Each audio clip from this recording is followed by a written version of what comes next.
Hi friends, welcome back to my channel. ഇന്നത്തെ നമ്മുടെ ഇഫ്താർ recipe ഉഴുന്നുവടയാണ്. അപ്പോൾ പുറം നല്ല ക്രിസ്പിയും അതുപോലെ തന്നെ ഉള്ള നല്ല സോഫ്റ്റുമായ ഒരു ഉഴുന്നുവട നമുക്ക് തയ്യാറാക്കാം. അപ്പോൾ ചാനൽ സബ്സ്ക്രൈബ് ചെയ്യാത്തവരാണെങ്കിൽ എല്ലാം ഒന്ന് സബ്സ്ക്രൈബ് ചെയ്ത് സപ്പോർട്ട് ചെയ്യണേ. അതുപോലെ തന്നെ ലൈക്ക് ചെയ്യാനും ഷെയർ ചെയ്യാനും മറക്കല്ലേ. അപ്പോൾ നമുക്ക് വീഡിയോയിലോട്ട് പോകാം. അപ്പോൾ ഞാനിവിടെ ഉഴുന്നെടുത്ത് ഒന്ന് വെള്ളത്തിലിട്ടായിരുന്നു. ഒരു 4-5 മണിക്കൂർ ഒന്ന് കുതിർത്തിയെടുത്ത ഉഴുന്നാണിത്. അപ്പോൾ ഇത് നമുക്ക് നന്നായിട്ടൊന്ന് കഴുകിയെടുക്കണം. കഴുകിയെടുത്താണ് നമ്മൾ ഉഴുന്ന് വെള്ളത്തിലിട്ടത്. ഇനി ഇതൊരു മിക്സിയുടെ ജാറിലേക്കിട്ട് നന്നായിട്ടൊന്ന് അരിച്ചെടുക്കാം.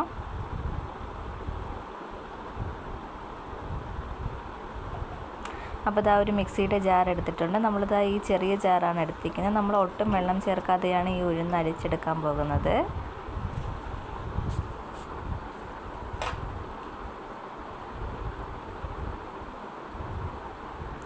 അപ്പോൾ നമ്മൾ ഉഴുന്ന് അങ്ങോട്ട് ഇട്ട് എടുത്തിട്ടുണ്ട്. ഇനി നമുക്കിത് നന്നായിട്ടൊന്ന് അരച്ചെടുക്കണം. അപ്പോൾ നമ്മൾ ഉഴുന്ന് കുറേശ്ശെയായിട്ട് അരച്ചെടുത്തിട്ടുണ്ട്. ഇനി നമുക്ക് ബാക്കിയുള്ളതും കൂടി ഇതുപോലെ ഒന്ന് അരച്ചെടുക്കാം. ബാക്കിയുള്ളത് അരയ്ക്കാൻ നേരത്ത് ഞാൻ അതിനകത്ത് ഒരു 7-8 ചെറിയ ഉള്ളിയും അതുപോലെ തന്നെ കുറച്ച് കുരുമുളകും ചേർത്ത് കൊടുത്തിട്ടുണ്ട്. അതും കൂടിയിട്ട് നന്നായിട്ടൊന്ന് പേസ്റ്റ് പോലെ അരച്ചെടുത്തിട്ടുണ്ട്. ഇനി നമുക്കിതിലേക്ക് വേണ്ടത് സവാളയാണ്. ഞാൻ ഒരു സവാള ചെറുതായിട്ടൊന്ന് കട്ട് ചെയ്തതാണ്, അതെടുത്തിട്ടുണ്ട്. ഇനി ഇതിലേക്ക് വേണ്ടത് കറിവേപ്പിലയാണ്. കറിവേപ്പിലയും ചെറുതായിട്ടൊന്ന് കട്ട് ചെയ്തെടുത്തിട്ടുണ്ട്. ഇനി നമുക്ക് പച്ചമുളക് ചേർത്ത് കൊടുക്കുക. ഒരു 2 പച്ചമുളക് ഞാനിവിടെ എടുത്തിട്ടുണ്ട്. ഇനി മുഴുവനെയുള്ള കുരുമുളകും ചേർത്ത് കൊടുത്തിട്ടുണ്ട്. ആവശ്യത്തിന് ഉപ്പുകൂടെ ചേർത്ത് കൊടുത്തിട്ടുണ്ട്. ഇനി ഇതിലേക്ക് ഒരു അല്പം സോഡാപ്പൊടിയും കൂടെ ചേർത്ത് നമുക്കിത് നന്നായിട്ടൊന്ന് മിക്സ് ചെയ്തെടുക്കാം.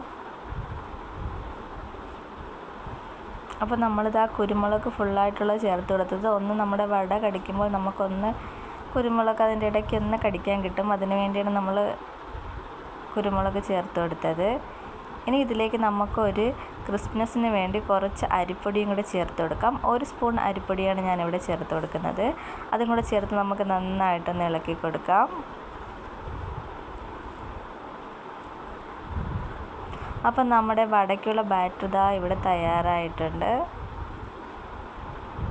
നമുക്കിതൊന്ന് കുറച്ച് നേരം വെച്ചിരുന്ന ശേഷം നമുക്കിതൊന്ന് ഫ്രൈ ചെയ്തെടുക്കാം. ഒരു ചട്ടിയിൽ നമ്മൾ എണ്ണ ഒഴിച്ചു കൊടുത്തിട്ടുണ്ട്. എണ്ണ ഒന്ന് ചൂടായി വരുമ്പോൾ നമുക്കതിലേക്ക് ഈ ഒരു ഷേപ്പിൽ കയ്യിൽ ഇതുപോലെ ഒന്ന് വെള്ളം തടവിയ ശേഷം ഇതുപോലെ ഒരു ബോൾസാക്കി അതിൻ്റെ നടുക്ക് ഇതുപോലെ ഒരു ഹോൾസ് ഇട്ട് കൊടുത്ത് ഇതുപോലെ എണ്ണയിലോട്ട് ഇട്ട് കൊടുക്കാം.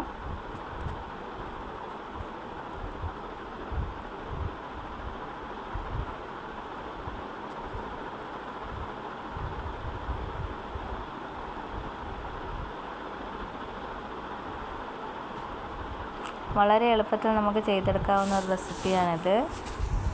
അപ്പോൾ ഇതിൻ്റെ ഒരു സൈഡ് നന്നായിട്ടൊന്ന് മൂത്ത് വന്നിട്ടുണ്ട്. ഇനി നമുക്കിതൊന്ന് തിരിച്ചിട്ട് കൊടുക്കാം.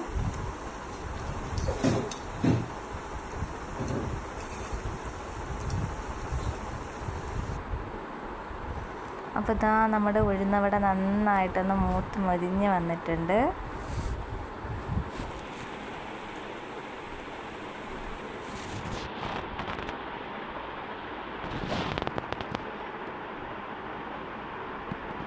ഇനി നമുക്കത് എണ്ണയിൽ നിന്നൊന്ന് കോരി മാറ്റി കൊടുക്കാം.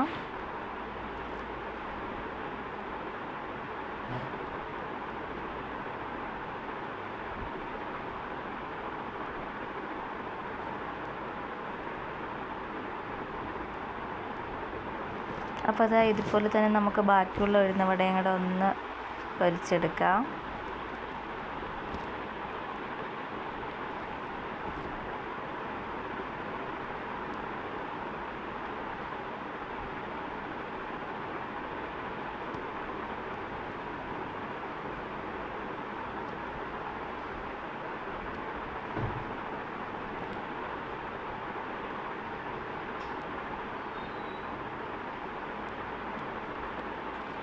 അപ്പോൾ വളരെ എളുപ്പത്തിൽ നമുക്ക് തയ്യാറാക്കാൻ പറ്റിയൊരു സ്നാക്കാണിത്. അപ്പോൾ ഞാൻ ഇവിടെ എല്ലാം ഒന്ന് ഫ്രൈ ചെയ്തെടുത്തിട്ടുണ്ട്. വളരെ ടേസ്റ്റി ആയിട്ടുള്ള നമ്മുടെ ഉഴുന്നുവട ഇവിടെ തയ്യാറായിട്ടുണ്ട്. ഒന്ന് ട്രൈ ചെയ്ത് നോക്കുക. അതുപോലെ തന്നെ ഫീഡ്ബാക്ക് അറിയിക്കാനും മറക്കല്ല്.